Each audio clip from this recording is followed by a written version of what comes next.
got 152 yards. Should be just a nice, comfortable 9-iron for him. They're going to go nuts when he hits this thing.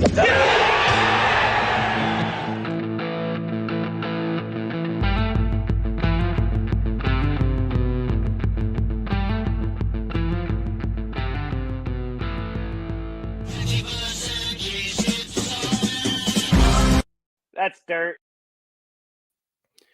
Yo, yo, yo.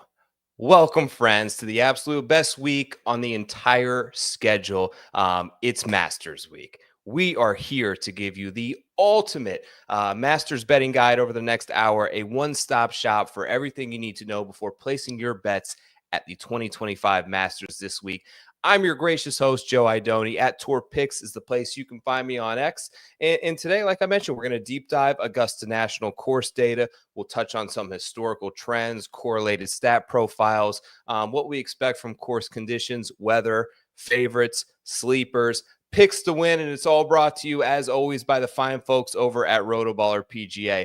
New promo code this week, Masters. You see it right below here. That's 30% off, the biggest discount that we give the entire year for any PGA Premium sub. That'll get you full, unadulterated, exclusive access to all 8 to 10 contributors on the Rotoballer PGA team, including myself, Spencer Aguiar, Joe Nicely, the entire crew over there. I will be hosting a Rotoballer Mega DFS preview show tomorrow night. Hope that you can join us for that over on the channels. Follow at Rotoballer PGA on Twitter and X. Ted, what's up? Chapman, yo, yo, yo, let's go, fellas. I'm super excited about this, and whether you are a seasoned and regular member of the Preferred Lines team or someone who just hops in for the majors, welcome. I'm thrilled that you chose to take a few minutes out of your weekly preparation to join us for this show, and I would greatly appreciate a like. I would greatly appreciate a retweet. Tell a friend, shake a hand, buy a shirt. I'll get to that in just a second. And most of all, subscribe to the channel and follow me on X. That is where my full free betting card is posted each and every week on Wednesdays. That'll be out this week for the Masters. We've got some picks for you shortly. But before I touch on that, winner time. Time to give away the swag package from last week. And the winner is... drumroll, Paul Gorski. Congrats to Paul, who commented on my video last Tuesday and said that Brian Harman would win the Valero Texas Open. You can check the YouTube credits. I mean, come on, Paul. I can't ignore that. You won the package. Please DM me, and I will be happy to ship out to you a swag package this week. Speaking of this week, I also have another giveaway. So if you are checking out this video or podcast now, go over to the Preferred Lines YouTube channel. Leave me your pick to win the 2025 Masters and your name. And this week, I have another shirt right here from Swing Juice. Sent me another good. This is kind of a wild one, like an orange juice polo here. Kind of a wild one. And people have been asking. We got new Preferred Lines tees. They will be here tomorrow. This is the action right here. You know how we do it. Comfort colors, heavy cotton tee, new logo that I designed there. I'm going with kind of that tall Augusta pine. Preferred Lines Golf Show, limited quantities available. If you would like one, here's how you get one. Send me a DM. $35. It would be absolute pleasure to send you one. I'll cover the shipping in that as well.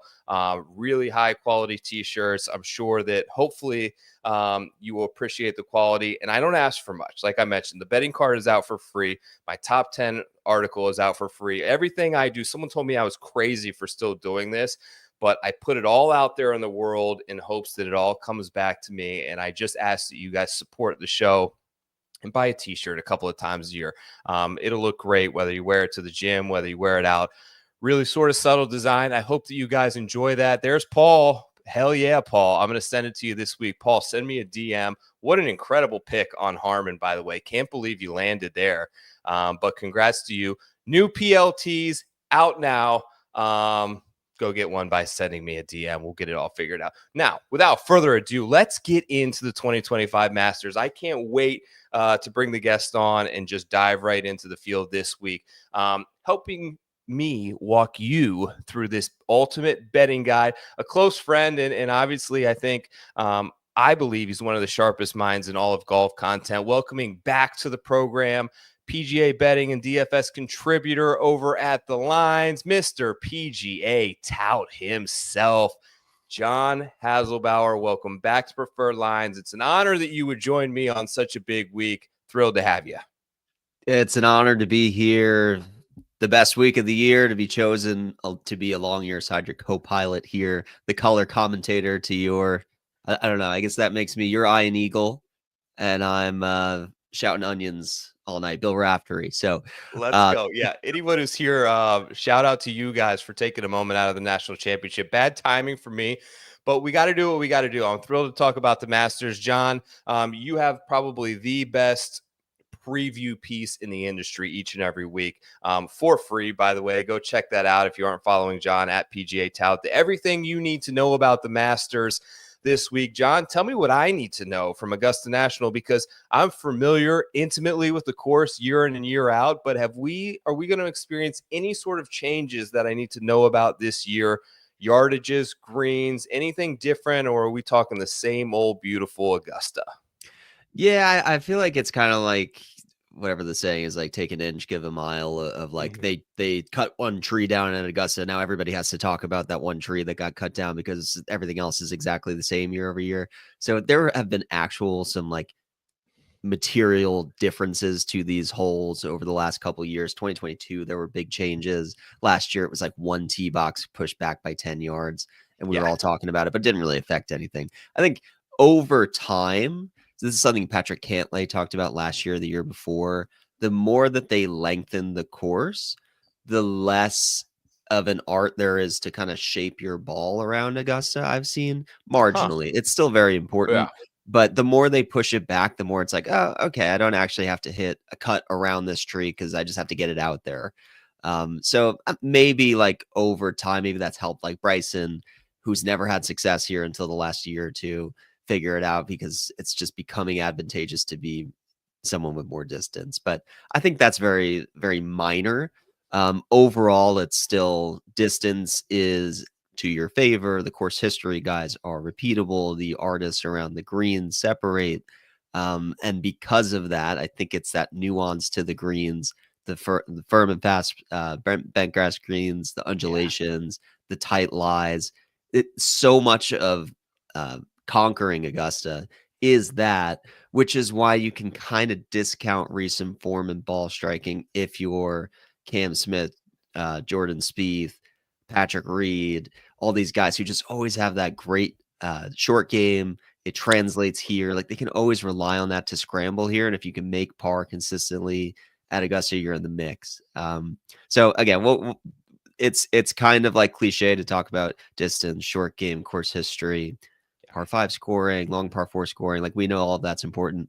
And I don't think there's too much difference this year. The last thing I would say is we've had like a waterlogged Augusta the last 2 years. And yes, the weather's really bad today.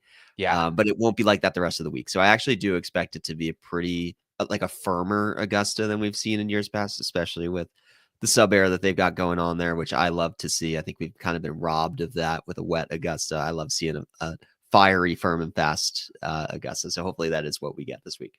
Yeah, it's the best. Like you mentioned, I think they got a little over 2 inches of rain today, which slowed it down and totally changes the examination that the course presents. I think last year it was, I believe the Wednesday night before it rained a ton, it was kind of soaked for the people who played early Thursday morning. And you saw someone like Bryson DeChambeau absolutely destroy a very wet, waterlogged Augusta National. As it firmed up through the weekend, it tends to become what we're accustomed to and a more strategic test. I think it becomes more of an examination of around the green play, chipping, creativity, putting, which is part of the reason we saw Bryson a little bit fold down the leaderboard. The other thing, I saw that they did have to make some adjustments to, I think, 4 greens on the course because of some damage from Hurricane Helene, if I'm getting that right. I'm not concerned about Augusta. They have every inch of this property completely mapped out, and they did the best they can to replace it exactly like to the topographical, like square inch. It's going to be perfect and exactly what we anticipate. One of the things, though, they lost about 60 trees. I'm not sure how many of those have been replanted. Wind always difficult for players to judge at Augusta National because it kind of hides within those trees a lot. Plays such a key role and often switches directions in this part of Georgia. I think Thursday it's supposed to play directly south, and Friday it flips to directly north.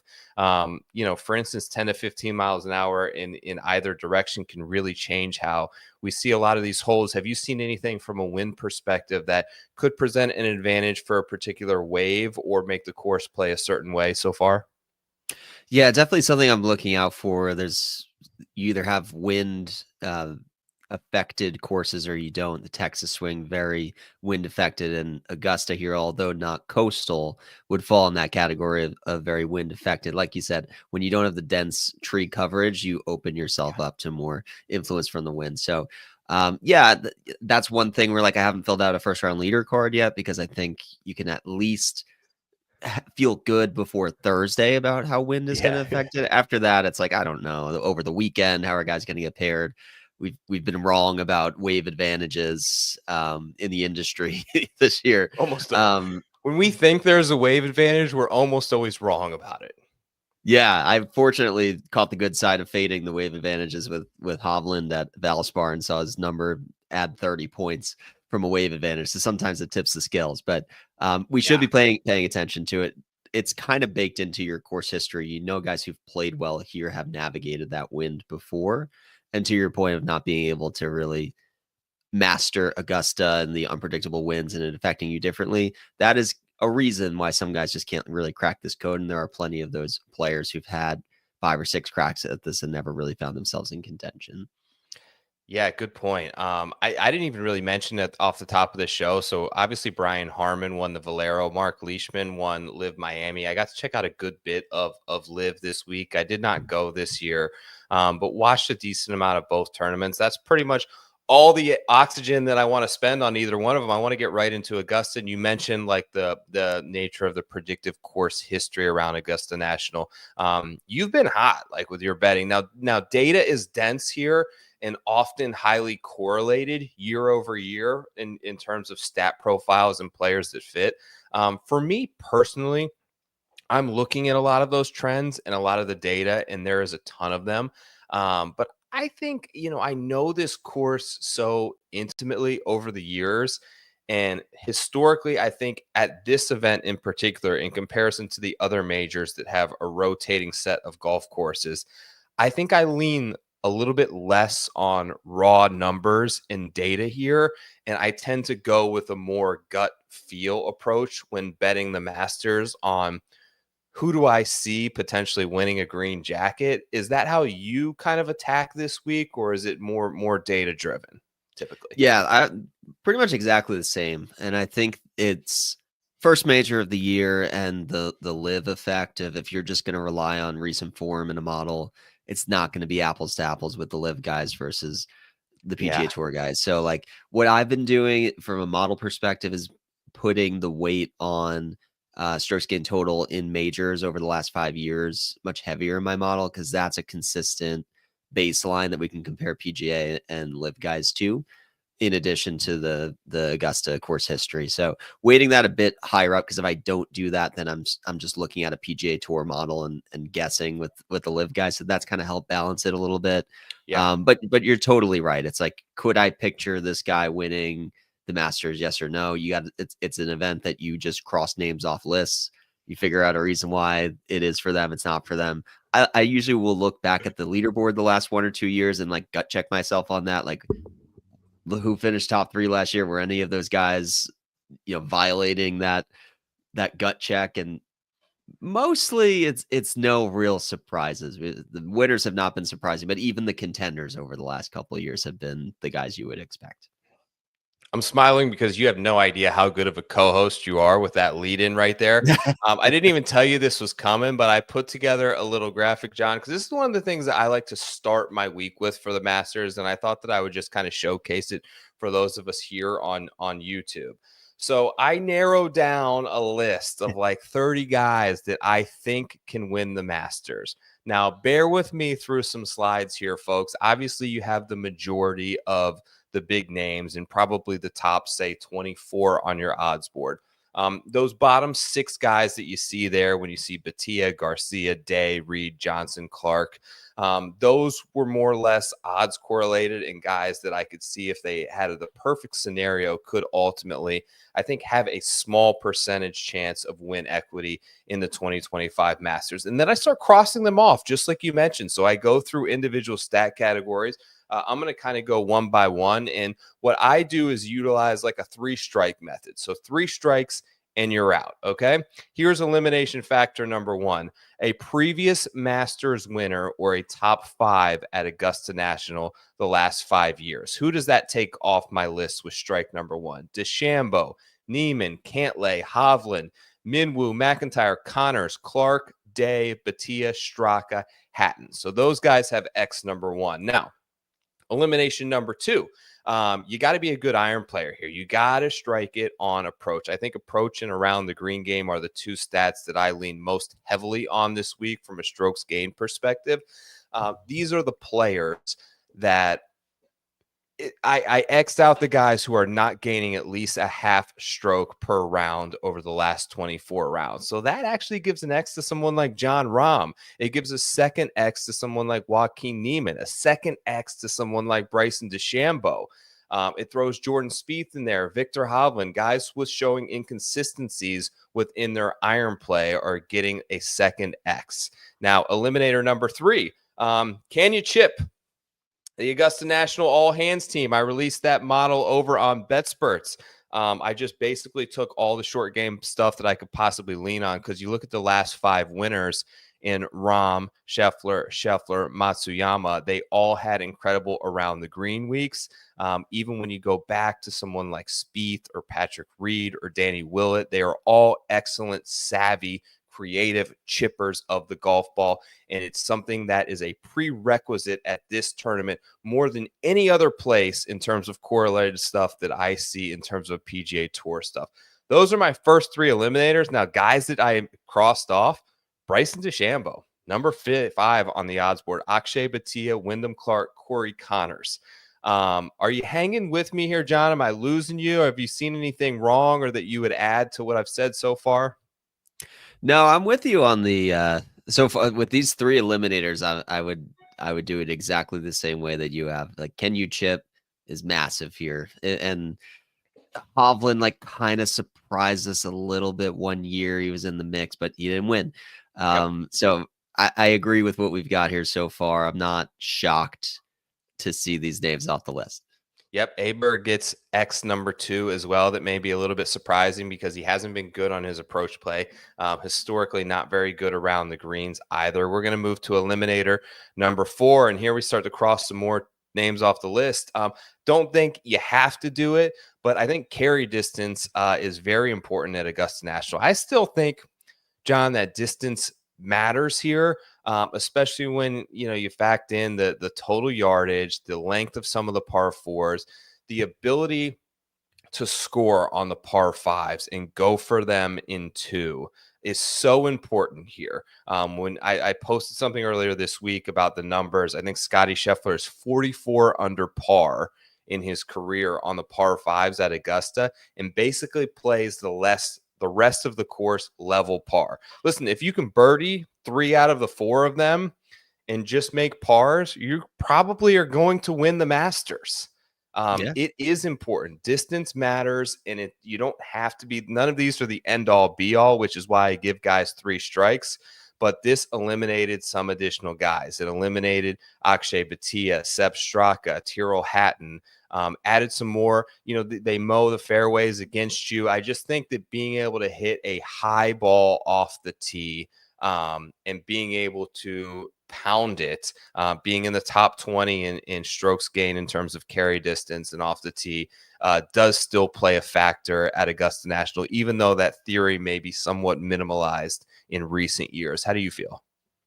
Yeah, I think Kevin Kisner had a quote however many years ago of like, I will never play well at Augusta because I'm hitting 3-wood into these greens. I'll never hold them. Whereas Rory McIlroy's hitting like a short iron in.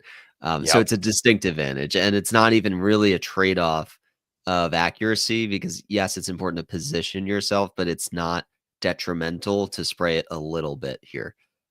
It's not a second shot course. Again, like elite total driving sets you up to actually try to score. But you can make par from just off the fairway here without a problem, especially if you have less club in. Yep. All right, let's go to number 5. Eliminator number 5. I want a podium finish in 2025. In this calendar year, we're at April 7th. I don't want to see a top 5. I don't want to see a top 10. I want a first, second, or a third place finish. This brings X's to a lot more guys. It starts to add the second strike you see to the majority of the field here. It rules out guys like Bobby McIntyre. Jordan Spieth are now off the list. Cameron Smith, a lot of those guys, Will Zalatoris on column number 3 there, have now been eliminated. How important is like very recent form incoming into the Masters typically, John? This is huge to me. And I love that you said podium finish here, not just a win, because not to tip my cards, but the thing that I really like about Colin Morikawa this week is the learning experience of the Arnold Palmer Invitational, because Sure. he had a lead and he coasted, and yeah, that stings, but he's over that now at Augusta, and now he knows, okay, I have to do a little bit more the next time I'm in that situation. And if you're not putting yourself in that situation and you don't know how you're reacting and what you have to do as you get down to it, So true. you're not ready. So I wholeheartedly agree with this one. So true. And it's just a confidence thing. Like, how do you go from playing almost 4 months of golf and not finishing in the top 3 and just expected to show up and win Augusta National? It's very rare that would ever happen historically from a trends perspective. Moving on to number 6, and this is the final one. This is where you saw a lot of guys with 2 strikes before. This is going to eliminate. I want big game hunters only. So top 15 in strokes gained total over the last 5 years. I saw, John, that this was actually a column that you put over in your BetSperts model, which I'll go to in just a second this week, but you had it very heavily weighted. This crosses off a lot more guys. Patrick Cantlay's gone. Min-Woo Lee is gone, obviously, and it narrows us down to this list of 10, 12, 14 guys. I got 14 guys that I think now legitimately, before I even look at an odds board, that I think fit the criteria of what I'm looking at for someone to win the Masters here. So I'll read those off for those of you who are listening to the audio version. Scotty Scheffler and Rory McIlroy. I had 6 eliminators there with the option to give up to 3 strikes. They had no strikes.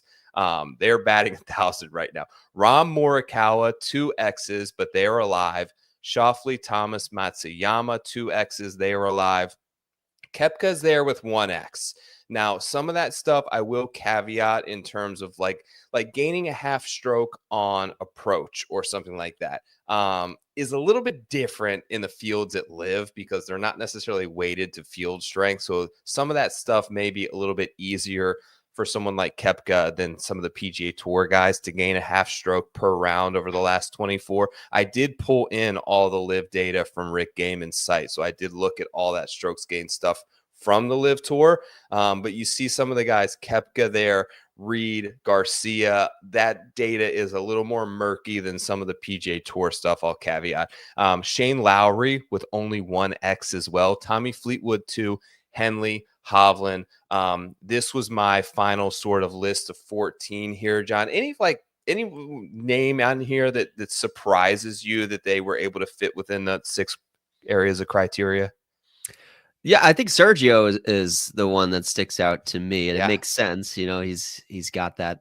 He's a past winner here, and he has the game to contend in difficult conditions. But I love the overall way that you approach this because it's really hard to take the data and use it apples to apples. And as you caveated with some of the Live data, it's still hard to like put on an even playing ground the PGA and Live guys, and this is a list of 14 guys who check all the boxes, and 4 of them play for Live here. So this is a really good all-encompassing view. I'm happy to see like Russ Henley on this list because he's just been crushing it in majors and has been going very underrated about his business. And he was trendy at pretty much every event except the Arnold Palmer Invitational. So he kind of snuck up on some people with that win. But I think he's ready to make a push and is essentially on the Ryder Cup team already. So although a name that we may not be used to seeing amongst the elites, he's definitely playing like somebody who could contend this week. Yeah, absolutely. Okay, I want to bring in, I got it rolling across the bottom right now. So this is the week to get involved over at the rabbit hole at BetSports Golf. If you are not yet, have not checked this out, do a 1-week trial. I suggest you do the full year, knock it out, take the maximum percentage off with a 25% discount. All tour picks, all caps, the word tour picks will get you 25% off. I think it is the most robust stat selection tool on the internet. John, you and I both use it. I'm going to bring to the stage now. I built this model over the weekend, so this does not include the Live guys, I will say that. But this is my Augusta National all hands team, and I wanted to basically show you guys the top 5 here. Hideki, number 1 in around the green game. Look, guys, around the green game is so important here. I can't emphasize it enough. In 2 of the last 4 years, strokes gain around the green has been more correlated to success than strokes gain off the tee. That's outrageous. It's almost as important as putting. Putting is down here. Off the tee is down here. Approach is down here. Around the green is way up. When you look at the most recent years, obviously Scotty, number 1 in around the green in the field last year. It was the only stat category that he led the field at Augusta National last year. John Rahm in 2023, around the green, 6th. 2022, Scotty Scheffler, around the green, 2nd. Even that year in 2022, like Rory, the year that Rory had a really good year at Augusta, he's played Augusta National. This will be, I believe, his 17th time at the Masters. The only time he had a good finish was when he was 2nd around the green at Augusta National. He had amazing off the tee approach putting weeks. The only thing that really directly correlated to him actually almost ending up at the top of the leaderboard was having an awesome chipping week, and it was one of the best weeks of his career. But Matsuyama, Scheffler, Cameron Smith, Justin Thomas, Jason Day, this is looking at strokes gain around the green, specifically at the Masters. I looked at difficult short grass courses. You know, Justin Thomas is up there from like Southern Hills, had a ton of short grass area. This is last 50 around the green on bent grass. Of course, not only do you have access to my model over at the rabbit hole, you've got the Masters model from Mr. PGA Tout here. Par 5 scoring average up there. Like I mentioned, strokes gain total the last 5 years at the majors is up here. I forget which category it was for you where I pulled that. Here it is, majors last 5 years. Pulling all the data here. Number 1 obviously is going to be your boy Scotty. Sorry, let me filter this correctly here. Yep, Scotty Scheffler, Xander Schauffele, Colin Morikawa, John Rahm, Rory McIlroy. Those are your big game hunters over the last 5 years. John, rabbit hole is good stuff, ain't it?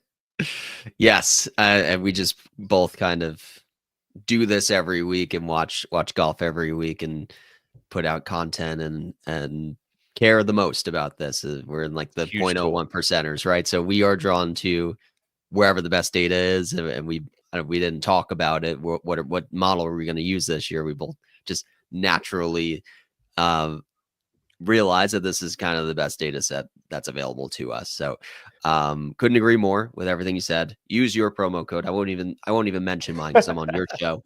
But yes, it's got everything you need. I love the all hands team piece of it. And if you like extrapolate that a little bit more, like why around the green here, I think you see this for 2 reasons. One is it's so hard to hold these greens when it gets firm and with all the undulations and long approach shots in, like you're trying to hold a very firm and fast and bouncy,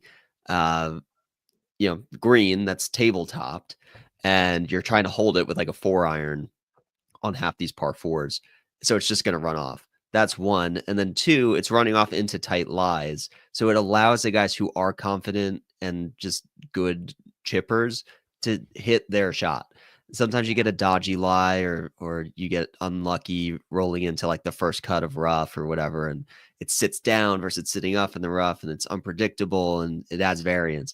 But here it's like, okay, it's a chipping contest at times, and the best chippers with the best hands, as you put it, are going to separate. So that's the other thing that's great about BetSperts. I put like mixed condition modeling of around the green on firm and fast and difficult undulated bent grass greens. Like you can manipulate that as much as you want, and the more that you do it and the more granular you make that model, the more it looks like an Augusta leaderboard. So very valid stats.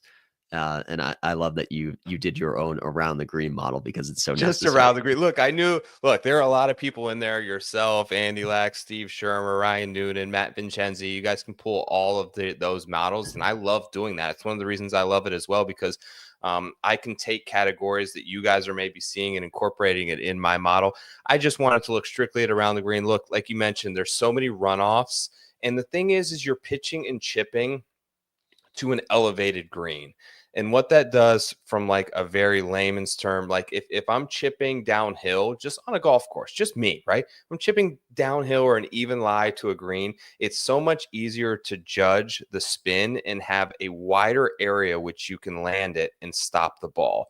If you're chipping 12 feet up, the spot where you can land that and get it close to the hole is so tiny. It's not only difficult to see, but it just demands like the absolute crispest of little chip. And if it comes off a little hot off the face, it's running through the opposite end. You can easily chunk it into the grain here. And it just takes the best around the green players in the world and gives them an extra little bump this week at Augusta. Yes, couldn't agree more. You want to go through the players and make some bets. It's that time of the show. Let's do it.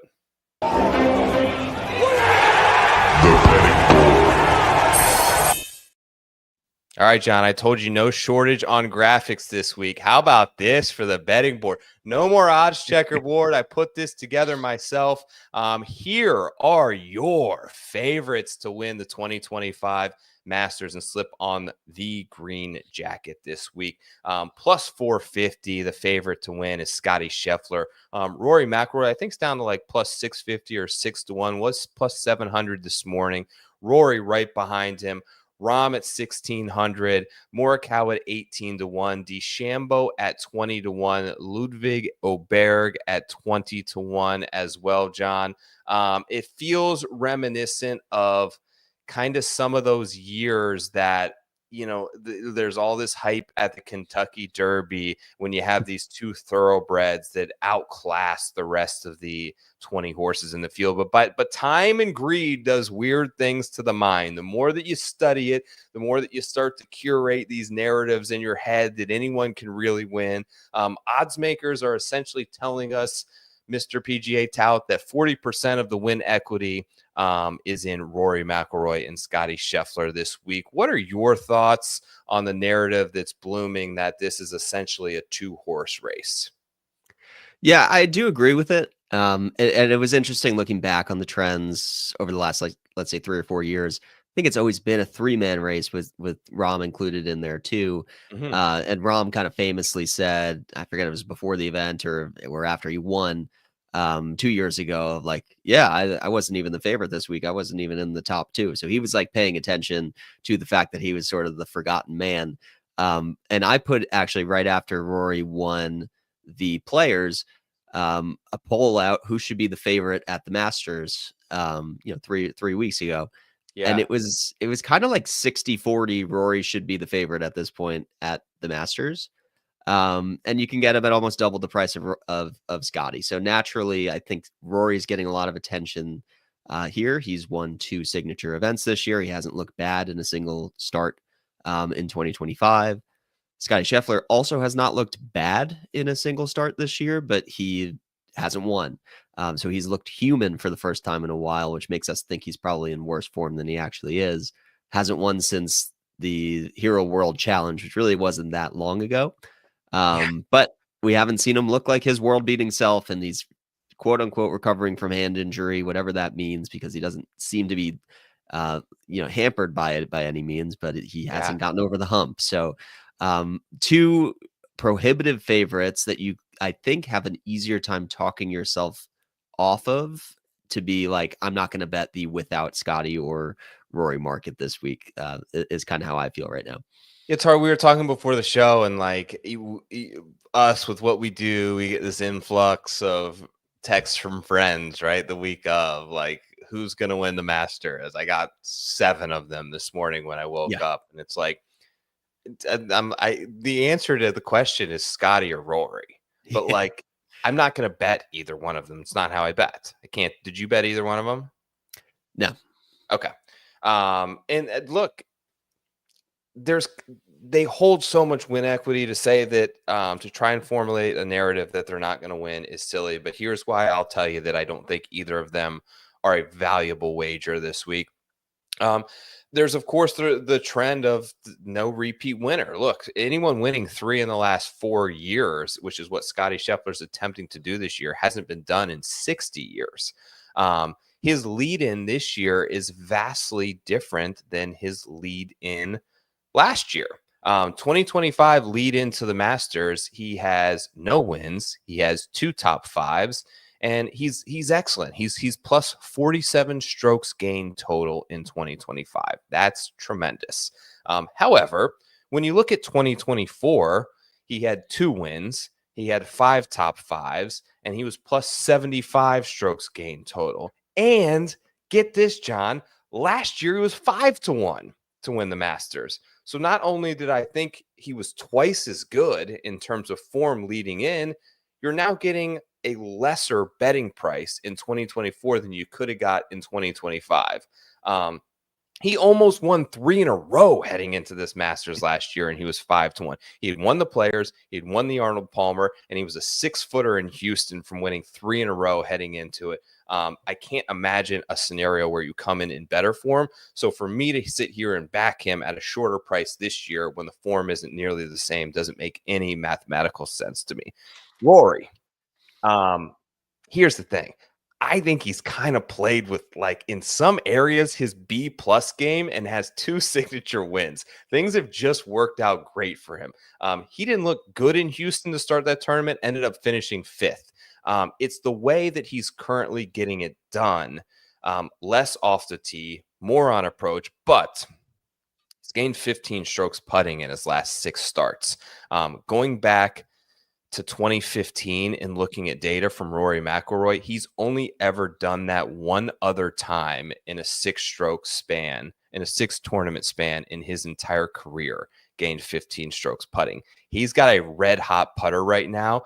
And quite frankly, I'm hesitant to say this because it's silly to say with winning the Players, but he's getting away with stuff from an eyeball test that, quite frankly, I'm not sure is going to continue from a guy who just kind of runs bad at Augusta National. Look, 17 appearances, only 1 top 3.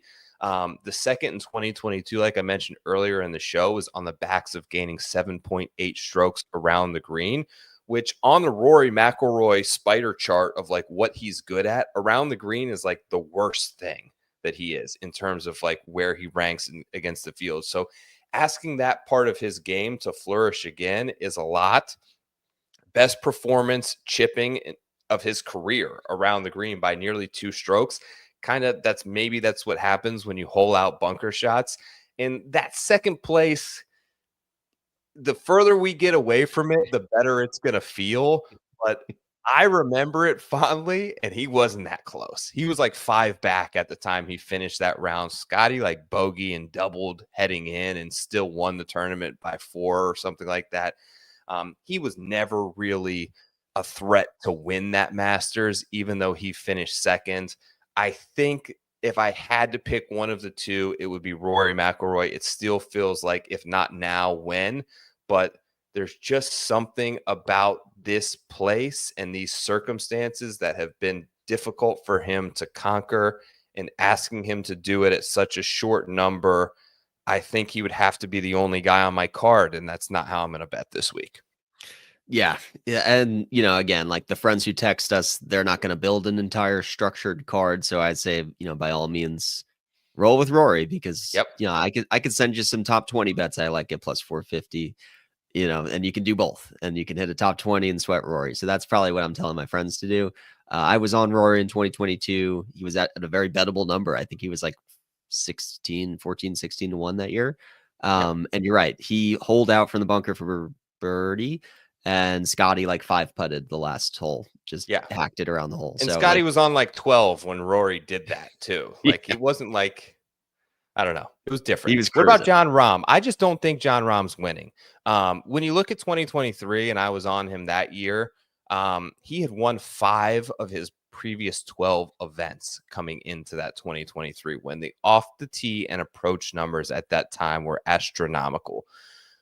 When I see John Rahm gain 3.5 strokes tee to green at Live Miami, that doesn't get me excited. 3.5 strokes tee to green. I feel like he could sleepwalk through a Live event and gain 4 strokes tee to green on a Live field. Gained 4.5 at Hong Kong, 2.1 at Adelaide. That's not great in these fields. I'm not going there. What about you? So I did go there, but I was kind of I was drawn in by a good number at the start of the year. So it was like after, I guess it was Friday, maybe I started looking at the futures and there was a 20 on Rahm on Caesars. And I was like, there's just no way that's staying there. Now it's consensus is down to 14. I think is the best that I can see. I would not, I probably would not bet him at 14. But I like him. I mean, I'm going to give him a pass last year because it's just hard to defend. There's a lot going on. He just It is the Live thing. Like it was a lot. Yeah. He's in a much different. There's way fewer distractions this year. I do believe that he hears all the noise about him taking the bag and his legacy being at stake, and it means a lot to him now. And you might say that he only has 4 weeks plus the Ryder Cup to play like significant, like prove the haters wrong type of golf. So I think we're getting his full attention here. And he's been consistent both on Live for whatever it's worth. He's top 10ing everywhere. I know there's not that many players in the Live field, but he hasn't been off by any means. Maybe he hasn't kicked it into that higher gear that we would like to see. But he's also been bulletproof at Augusta too. He's got, what is it?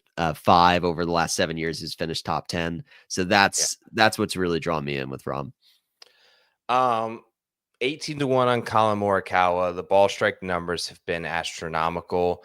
This to me, John, does not feel like a poor bet. However, this is the one that I have to miss, and it scares me the most. Look, if Rory or Scheffler win, I'll take it.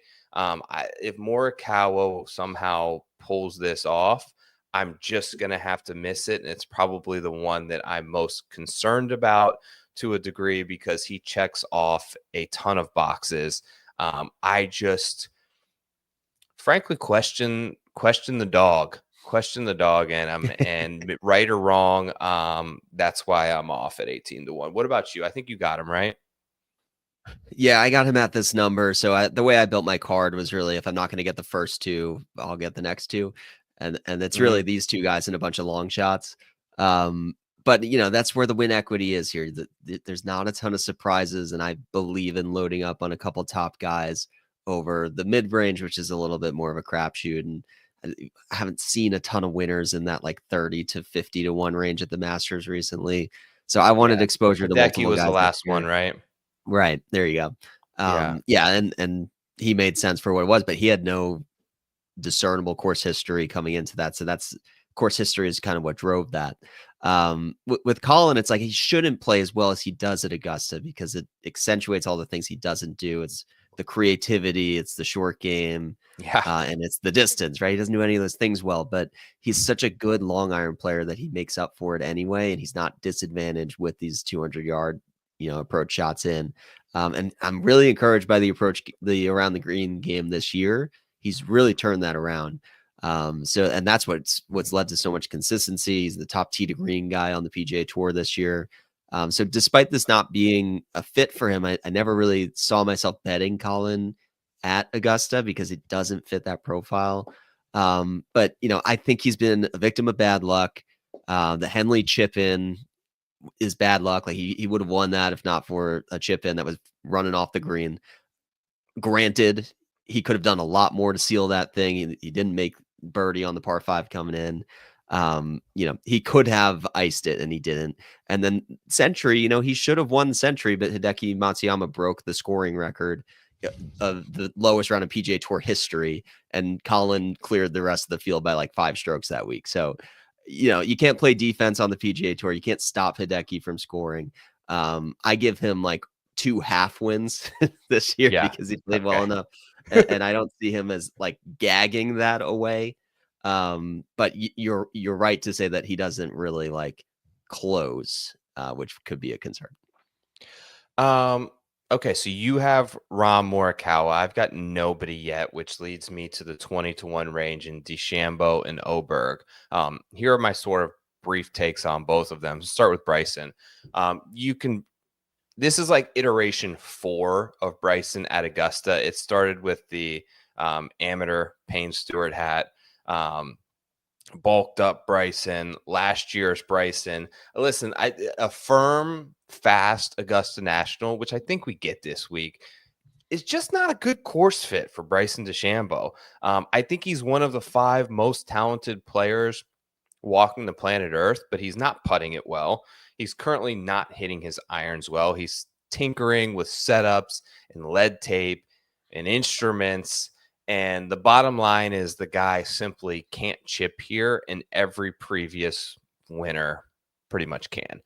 He's lost 5 straight tournaments here around the greens. I just don't think that with his club setups and the firm and fast conditions, it's not someone that I have interest in taking.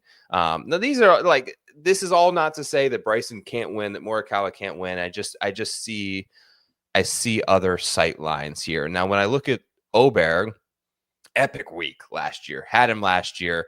But are we here to expect Ludwig Oberg to go first in his first 2 Masters while actively like hemorrhaging strokes on approach in recent form and repeat on what was the best putting performance of his career? Like, he gained almost 8 strokes putting at this event last year. And as a debutant at the Masters, that's unsustainable, gang. That's not him. Like, I looked at his last 10 starts, right? Ludwig is an average to below average putter. In fact, over the last 10, if you average it out, he's losing nearly a half stroke per start. He gained 8 here last year. Let's say he does half of that in somewhere between his baseline and his best performance ever and gains like 3 strokes putting this week. I don't think that's going to be good enough for Oberg, and he ends up like 7th. So I'm out on the outright in both of those, and now I'm left in a conundrum where it's the Masters. It's the tournament that I think rewards the best players in the world, and somehow I'm out on the top 6. It's a weird spot to be, John. Yeah, but I mean, I was having this conversation with some guys at the lines yesterday in our pod, and there is an out on all of these guys. And that wasn't the case last year. Like last year, you had no reason to think Scheffler wasn't going to do great. And the challengers were like trending. These guys are, there's blemishes here. There's warts on these guys. Bryson last year, his only good performance ever at Augusta was last year. And all of the strokes he gained were in the first round when it was a waterlogged Augusta. And then as it firmed up, as you said, he fell backwards. Ludwig, I love to death. I was there for his win. I wasn't there physically. I was on him for the Genesis at Torrey. I think he will always play Torrey well for the rest of his life because he hits it long and straight. But he's not a short game wizard, and he can get a little careless around the green, especially on these like short 3-foot putts. He misses those a lot, and that's where he loses the strokes game putting. So I'm not there either, but I'm long on Ludwig. Like he will win. He will get a green jacket. His game is too good. I'll probably be there on him at Quail. I have to double check his numbers there, but for the PGA, I'll probably be back. But for Augusta, I'm out.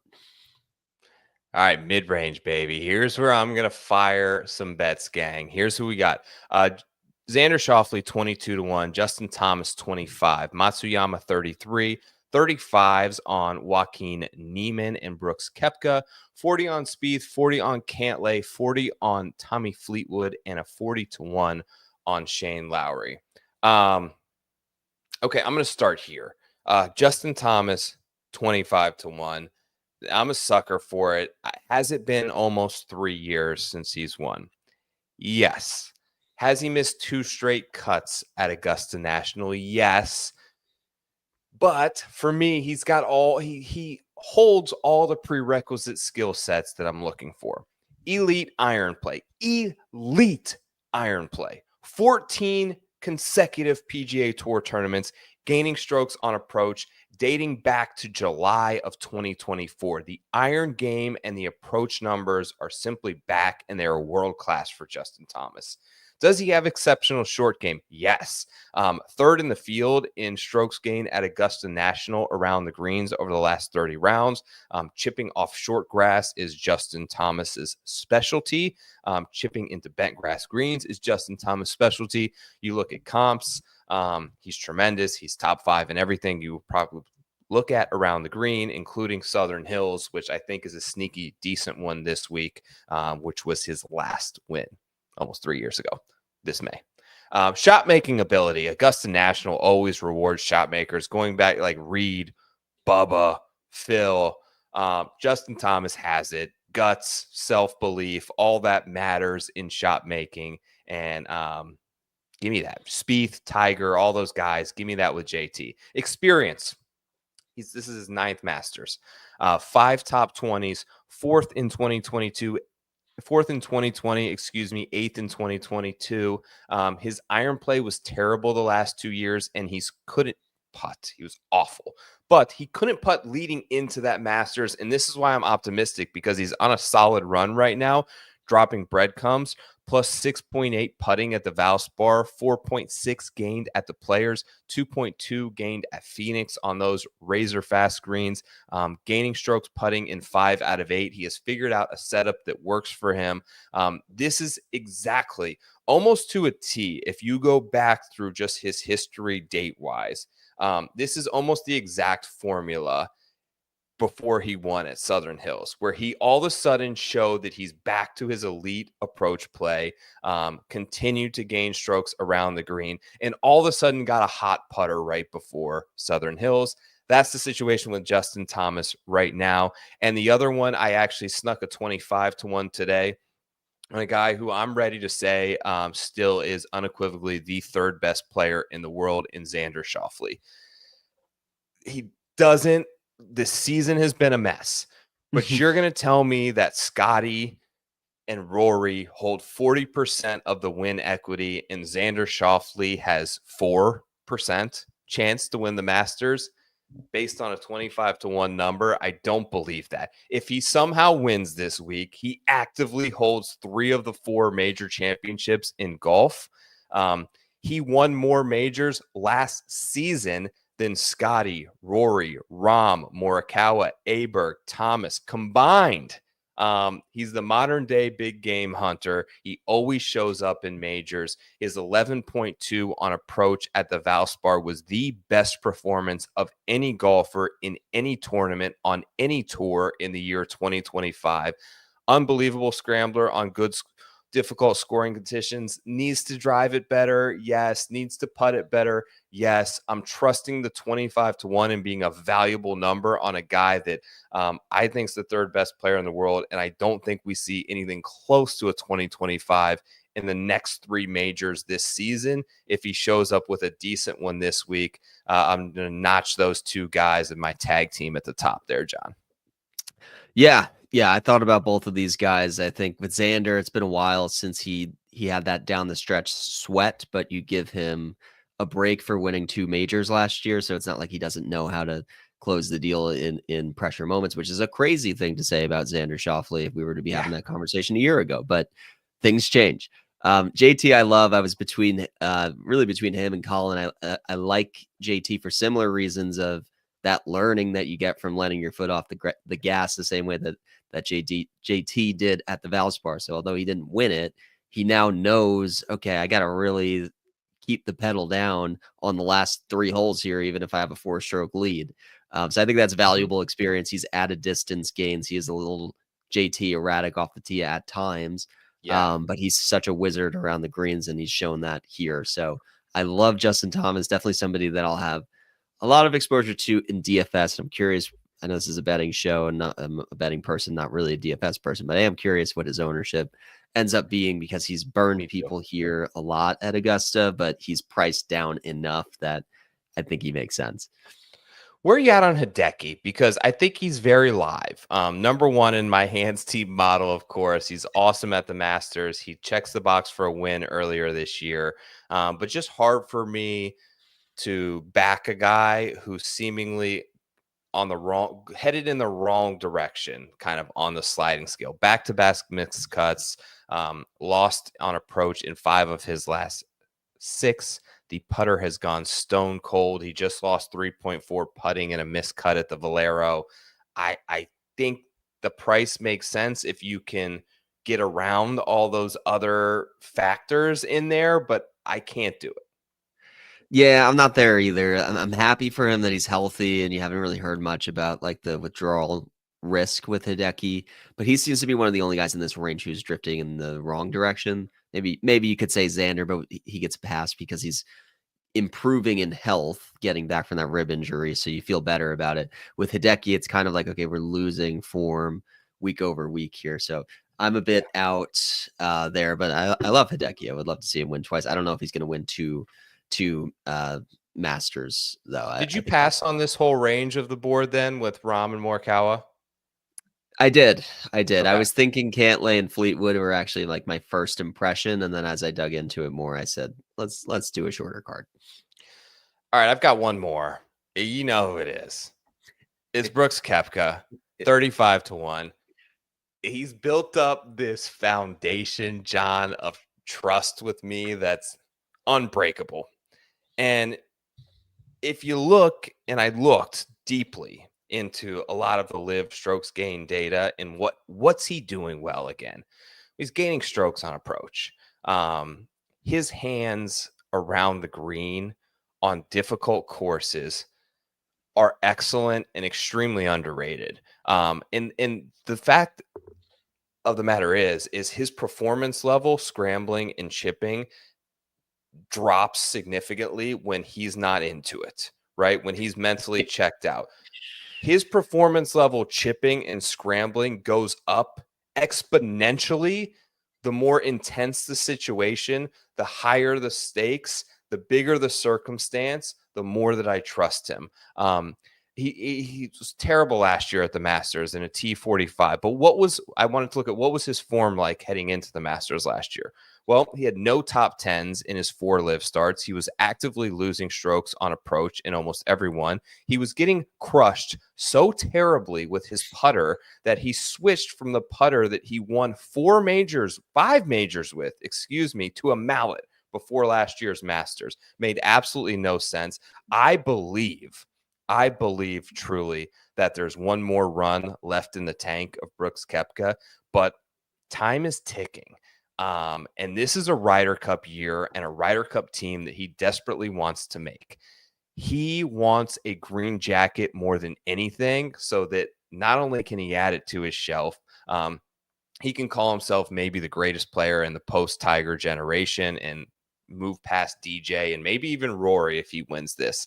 He has 2 seconds at the Masters in his career. So this guy wants this one bad.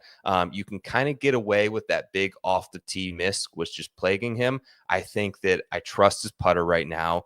The approach numbers are showing in a positive direction, including at Live Miami. And I think the harder this place plays, I think he plays himself into it. And if he can find himself in the weekend near the leaderboard, I trust the 35-1. Yeah, he's like almost gaslighted me into thinking that he's already won a green jacket because it's just the way he carries himself and talks around Augusta. It's like, yeah, Yeah. he's won here before, right? He's been in the Mhm. mix in those final pairings. Um, Another guy who just seems like he has to finish his career with a green jacket at some point. Um, I was all over him last year, and I'm going to use the putter change excuse. I still remember it because I was already Yeah. committed, and then he changed the putter like the day What was before. his price last year? I can probably pull that Around up. the same, right? Yeah, I think he was definitely in this range because he was just coming off of a major win the season before. Yes, but he was not Um, playing well. And this year, I mean, yes. he's got a second in Singapore, which take for what it was, but I saw a lot of good signs in Miami, and looking at the data a little bit closer. I feel like the confidence is there. He looks like he's in good shape. He's striking his irons well. I trust him. Look, over someone like Neiman, who you can make a case for, but has never done it in a major. Spieth is so inconsistent and a rocket ship that could go either way and could be first round leader or could bottom out and miss the cut. Patrick Cantlay is super inconsistent right now. Tommy Fleetwood's never won a big tournament in his life. Give me Koepka over all those guys. I'll take it. Yeah, it looks like he was about 20, 22 last year too. So just a much better number this year with a Better bit bump. more signs of promise. Thank God he's got that blade back too. Yes, all reliable. All right, we're moving up to the next range here. Hovland 45-1, Henley 50, Minwoo Lee, Bobby McIntyre at 60-1, Will Zalatoris 65 at 70-1, Connors, Hatton, Cameron Smith 80-1, Straka, Batia, Garcia is there at 90-1 as of this morning. John, anybody here that you like? I will say I'm actively targeting against Hovland in matchups. I think it was all putter and nothing that he said after winning, which should give anybody any confidence that he can replicate Right. what he did at Felt like he Valspar. just like found lightning in a bottle, right? That's exactly what he said in more or less terms. So I'll be and he's coming. He won in his last start, so I think you'll get some pretty appealing matchups, like good players against him in a matchup that you can target. I'd take Henley over him straight up. But Yeah. it's Straka who's like kind of the flavor of the week. I think he's on a lot of betting cards. He's a guy who I'm talking to my friends about a long shot to bet. I think Straka has some hope here. I was the case against Straka is I really dug into who do we fade here, who's never posted a top 15 at Augusta. And Straka's on a very short list of guys who've had at least 3 appearances and never top 15 here, which I thought was surprising that so many guys at least flash once. But his best finish is like a T16 or 17. So he's not too far off and he's making the cut every year. He's a much better version of himself this year than he ever was before. I truly see that with every win he adds under his belt, he plays with more confidence. The approach numbers are fantastic. I don't know if we call him a local Georgia guy because he's from Austria, but he's very familiar with Georgia. He's a bulldog, and just playing really good golf right now, doing the things that you need to do to score at Augusta. So he is, with good reason, a very popular long shot this week.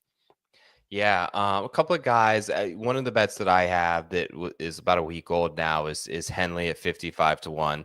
I think ideal fit. I think Dave Tyndall, who does the big Masters trend pieces, had his point piece, if I'm not mistaken, pointing to Russell Henley this week. Top 5 at a Masters, check. Win this year, check. Playing at his peak, check. Gaining strokes around the green and putting, check. Reliable, sound, short game, good on approach. Doesn't have the distance that you would expect, but another Georgia Bulldog who I think just winning the Arnold Palmer Invitational was so huge in being clutch in a moment that required some of it's like that luck clutch that just gets like ingrained into your head that you see yourself do it and you believe you can do it again when that time comes. I think that's a notch in the belt for Henley. I'm really interested in Robert McIntyre. I think he gets very popular in DFS. Obviously, the lefty is always a good fit here.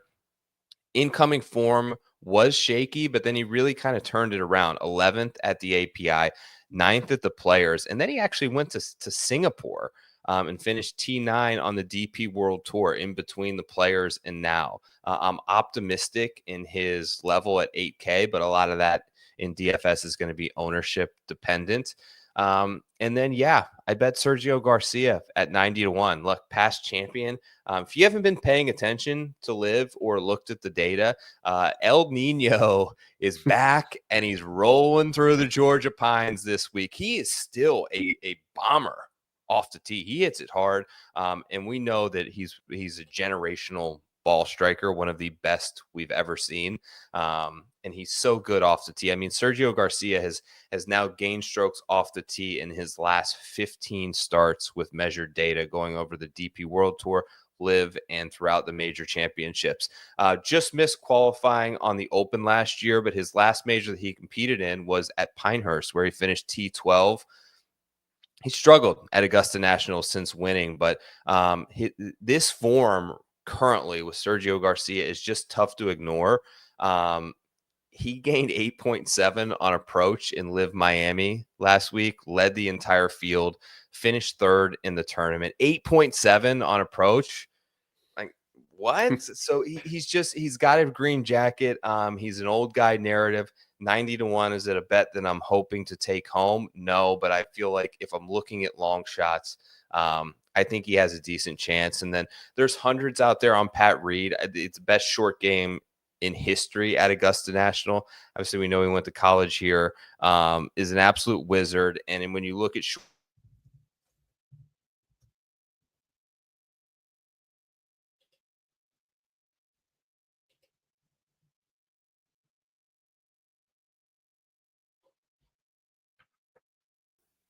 Can you hear me?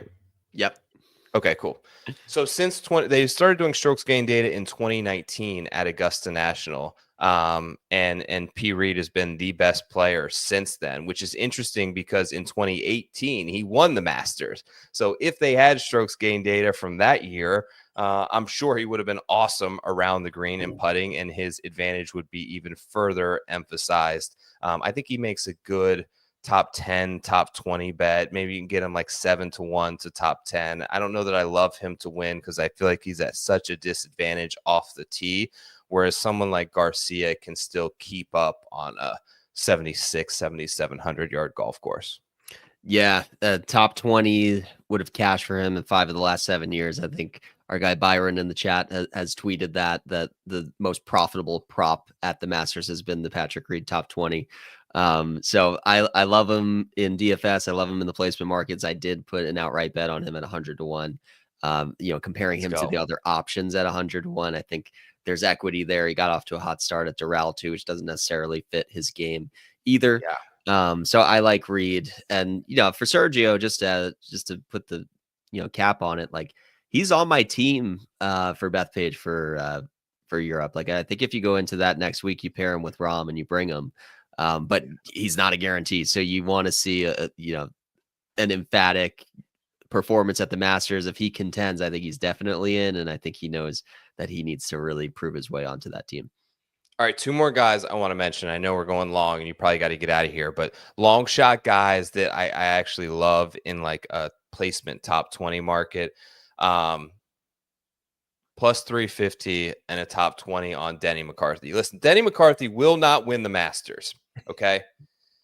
But Denny McCarthy plays his best golf on difficult, hard golf courses. He has got a top 5 short game in the field, hands down. Putting, chipping, he's unbelievable. And this dude's on a run.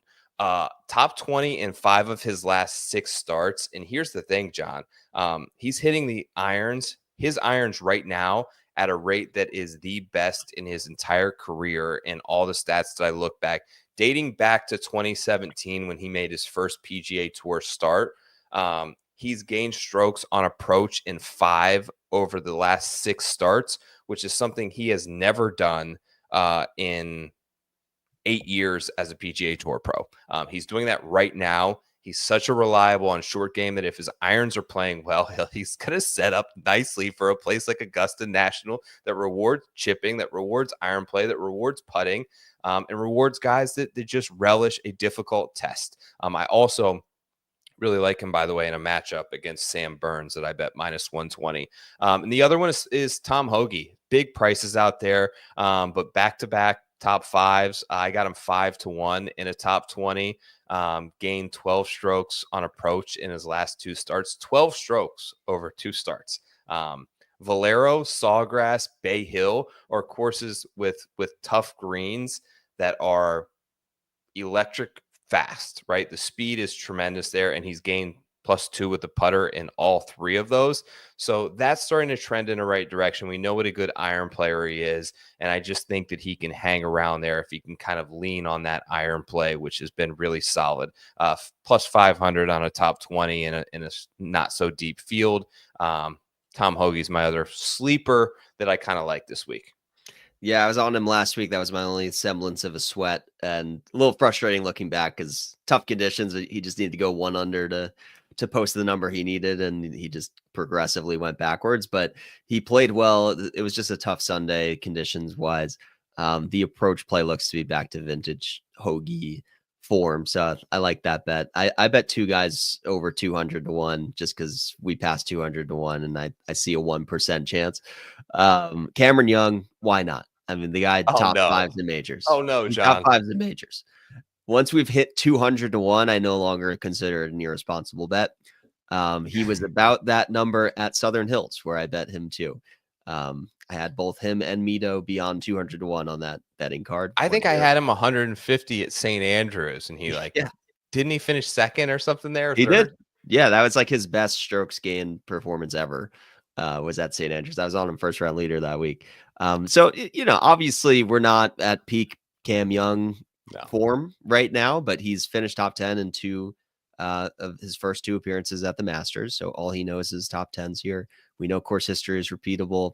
In theory, if he did have his form with him, and maybe he does, he's kind of forecasted that a little bit, returning back to a top 25 finish last week's worth something. It's a 201 bet. We don't need to talk about too many reasons to talk myself into it. I know he's volatile. He's not going in my single entry DFS lineup. Before an outright, I think he has that upside. And Harris English is my other guy I threw on here. Another Georgia guy. Like that one. He's ball striking it well. He's a Georgia native, has won this year. There's a Century comp there with the Kapalua guys actually do translate pretty well over here. He's won that event, won at Torrey. I think he could do worse than 250-1 on Harris English. So that's a few bucks, but he did me well. I was on him at the Farmer, so I got to pay him back and include him on my Masters card. Love it, dude. Thank you so much for spending extra time with me tonight. What's the content schedule like this week? What do you got out? What's coming out? Tell the people where they can find a little more PGA tout in their life. Yeah, I mean, there's nothing I want to do more than just talk Masters all week. So by all means, I'll be here all night. This week, so we recorded a video pod for the Lines. We'll be posting that on the Lines channel, and I'll be sharing that out probably tomorrow. I've got my sleepers article coming out tomorrow. I do a pool strategy article. So if you're in an office pool or something and you're picking by tier, started to post a little bit of a strategy for that, more geared towards our casual fan for this week. And then I'll have my final bets up on Wednesday. We've got the Lines Discord free. Feel free to hop in there. That's where I post all my bets as I place them. And otherwise, it's just PGA Tout on the X Machine. Love it, brother. You're the best. Thank you for joining me. Have a great Masters week. We'll talk soon. You too, my man. Appreciate you. All right, gang. I hope you guys have an awesome week. I cannot wait to sit on my couch and enjoy a ton of Masters. If you like this, please make sure to subscribe to the Preferred Lines YouTube channel. Leave me a comment on the YouTube page. Share with a friend. Tell me who you think is going to win the Masters. Might send you a sick PL Georgia Pines tee. If you'd like one, they're going hot. Slide in the DMs. Give me your size. Give me a shipping address. I take cash. I take Zelle. I take Quick Pay, Cash App, PayPal, whatever you want to do. I'll cover the shipping costs to you. Everything that I do is completely free, from the betting card to the show to trying to be an open book as much as possible. So people ask me, every now and then how they can support the show. This is a small little thing to do to show a token of your appreciation. If you enjoy this show each and every week, I certainly love doing nothing more than talking golf with people like PGA Tout. Thank you again so much for checking out the Masters Show. I wish you all the best of luck this week. Hope that you enjoyed the 2025 Masters Betting Guide. My name is Joe Idoni on behalf of Rotoballer PGA and the Preferred Lines podcast. Good luck. I'm out of here. Peace.